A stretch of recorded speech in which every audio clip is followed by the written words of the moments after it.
Right guys, this is our last video of lockdown. It's quite a weird one. It's about the large data set, and you can see the learning objective is I will become familiar with the large data set so that I can use it to answer statistics exam questions. So write that down and pause the video so that you've got time to do that, and then I'll do a bit more explaining about what this large data set actually is. Alright, so in the statistics course, for certain questions, you could be asked to analyse data as part of a data set that Edexcel provides us. And this data set is very large. It covers a time period from May to October in 1987 for every day, and from May to October in 2015 for every day, of the weather in these different places, these different locations. Now, the places in the UK that it covers, these 5 places here, you have a lot more data about these 5 places. Specifically, the data set covers the daily mean temperature of these places, the daily total rainfall, the daily total sunshine, the daily mean wind direction and wind speed, daily maximum gust, which is like the highest instantaneous wind speed recorded, the daily maximum relative humidity, which is how much moisture or water there is in the air, the daily mean cloud cover, the daily mean visibility, daily mean pressure. Don't worry about remembering all that. I'm just explaining that these 5 places in the UK have a lot of different types of data, whereas the places in the rest of the world, these 3 over here, these only have daily mean temperature, daily total rainfall, daily mean pressure, and daily mean wind speed. Now, the large data set is really interesting because it's real world data that you will be asked to analyze and interpret using the various statistical methods that we have already learnt about a little bit and will continue to learn about over the next few weeks and months. The first thing you need to do is you need to read pages 11 and 12 in full in the textbook. So pause the video now and open up pages 11 and 12 on the online edition of the textbook that you're currently using, and press play when you've done that so you can keep watching.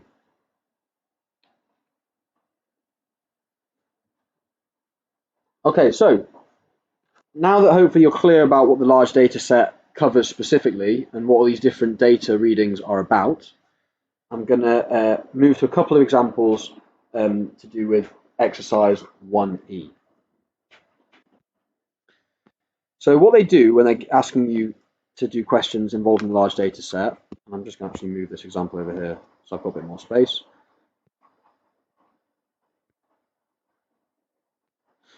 They take just an extract from the large data set, and you can see here that the extract that they've given us covers from the 1st of June 1987 up to the 20th of June 1987, and it is for Herne. So Herne is a place in the UK. You can see it's down here on the south coast. So the extract they've given us covers Herne in 1987, the first 20 days. They will always give you the extract that is relevant to the question that they're asking. And it says, look at the extract from the large data set, which is this one. It says, describe the type of data represented by daily total rainfall. So I need to find where daily total rainfall is in the data that I'm given, and I can see it's this one here. So the data here, this is about millimeters of rainfall each day, and you can see it gives a number. Little TR, this one here, that stands for trace, and statistically we just count it as 0 because it's a very, very, very small amount. The type of data represented by the daily total rainfall, it's quantitative data because it's involving numbers, and it is continuous data because all of these different values have been rounded. I'm not going to go into any more detail about why it's continuous, but we can talk about it next week or later this week if you would like. So the answer to that one is continuous quantitative data. Then it says, Alison is investigating daily maximum gust. She wants to select a sample size of 5 from the first 20 days in Herne in June 1987. So she wants to select 5 within this data set. She uses the first 2 digits of the data as a sampling frame and generates 5 random numbers between 1 and 20. State the type of sample selected by Alison.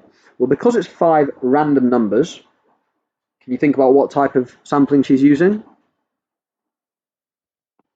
It's just a simple random sample. She's not doing anything more fancy, she's just taking 5 randomly selected numbers between 1 and 20. Part C, explain why Alison's process might not generate a sample of size 5. This is a little bit less obvious. I want you to look very carefully at the relevant part of, sorry, the washing machine's going off here, I hope you can't hear it. I want you to look at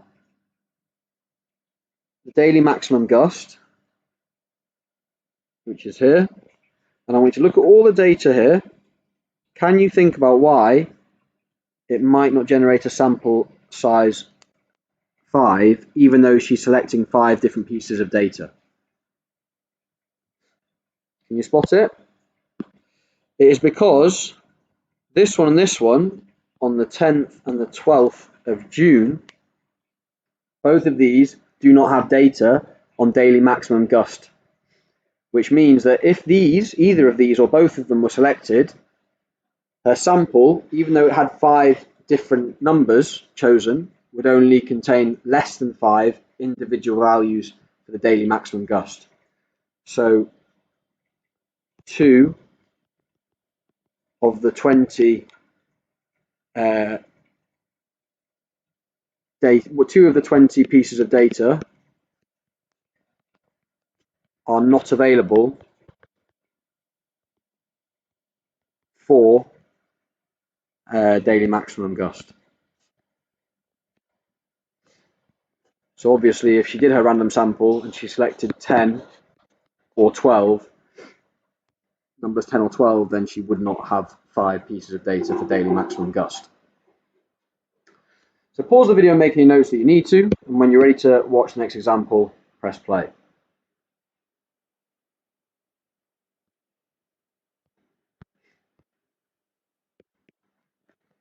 I'm going to rub all this out, and I'm going to get rid of this.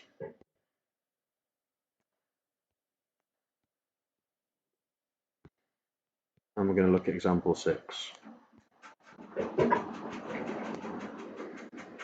Right, so using the extract from the large data set on the previous page, which we're still talking about this data set from Herne, it says calculate the mean daily mean temperature for the first 5 days of June in Herne in 1987. So I want you now to pause the video and have a go at answering part A on your own. Press play when you're ready to keep going. Okay, so the daily mean temperature for the first 5 days of June. Daily mean temperature is this one, and we're talking for the first 5 days, so we're talking this, this, this, this, and this. So to find the mean, we just add them up.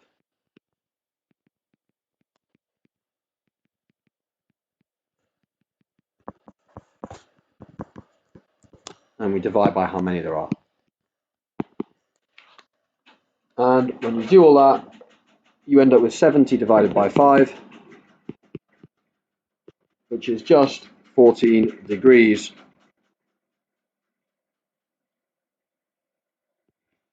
Like that. And that's the mean. That's all it is. It's just GCSE maths.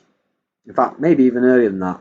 The only difference is you're now having to read this data set and know exactly what the question is asking for.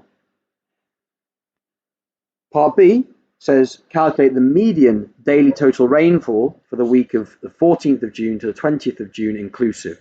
This word inclusive, that means that we're talking about including both this date and this date in our data collection. So I want you to pause the video and have a go at doing part B now as well.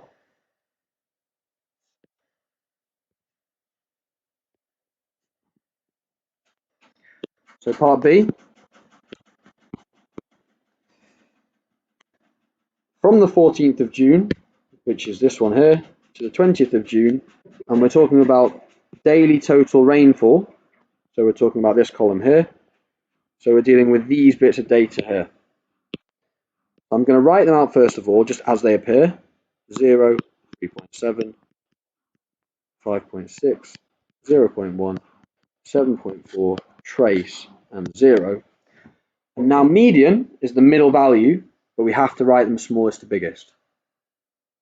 So the way I'm going to do that in a different colour, I'm writing 0, crossing it out. I'm writing 0, crossing this out. The trace, I said, counts as 0 for statistical purposes. And then we've got 0.1, 3.7, 5.6, and 7.4. The median is the middle value, and you can see there's 7 in total, which means the middle one is this one here. So the median is 0.1 millimeters. Final part says the median daily total rainfall for the same week in Perth. So if we go back to our map over here, Herne is in the south coast of England, but Perth is all the way over here in Australia. So the median daily total rainfall for the same week in Perth was 19 millimeters. Carl states that more southerly countries, like Australia, experience higher rainfall during June. Part C says, state with a reason whether your answer to part B supports this statement. So does our answer to this, where we got that Herne had a median rainfall of 0.1 millimeters in that week of June, does that confirm, support, or disagree with Carl's statement? So pause the video, have a go, write it down, press play when you're ready for me to explain.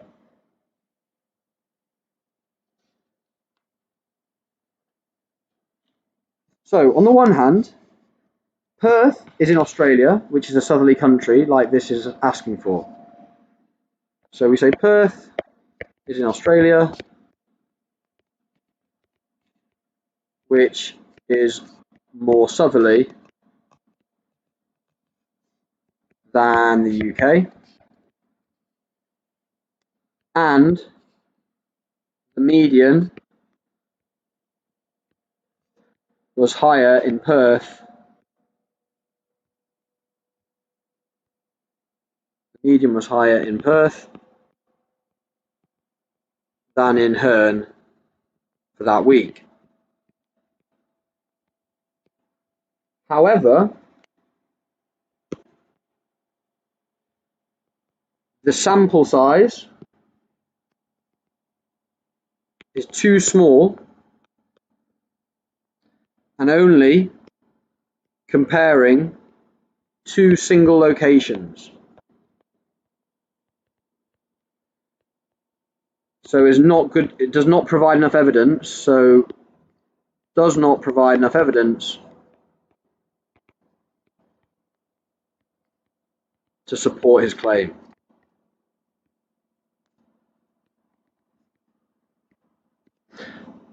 So let's just go through this. Yes, it's true. The median daily total rainfall was 0.1 millimeters in Herne compared to 19 millimeters in Perth. Perth is in a more southerly country and it seems to be having higher rainfall than the northerly country during June. But the reason this data is not enough to support this claim is because it is only 7 individual days from 2 places, this one and this one, in the whole of the southern hemisphere and the northern hemisphere. In other words, there's nowhere near enough data to be able to support his claim with any validity. It's not strong enough evidence, there's not enough of it for us to be able to say that we can actually agree with the statement made. So these are the sorts of questions you'll be asked to answer using the large data set. They're not very complicated, it's just GCSE style maths with a bit of what you learn in exercises 1A to 1D. But you have to be familiar with the large data set and understand what on earth's going on to be able to answer them. So have a go now at exercise 1D, 1E, and the beauty of this is you can always just ask us later today or later this week. Well done for watching, good luck, and don't forget to send your photos when you're done.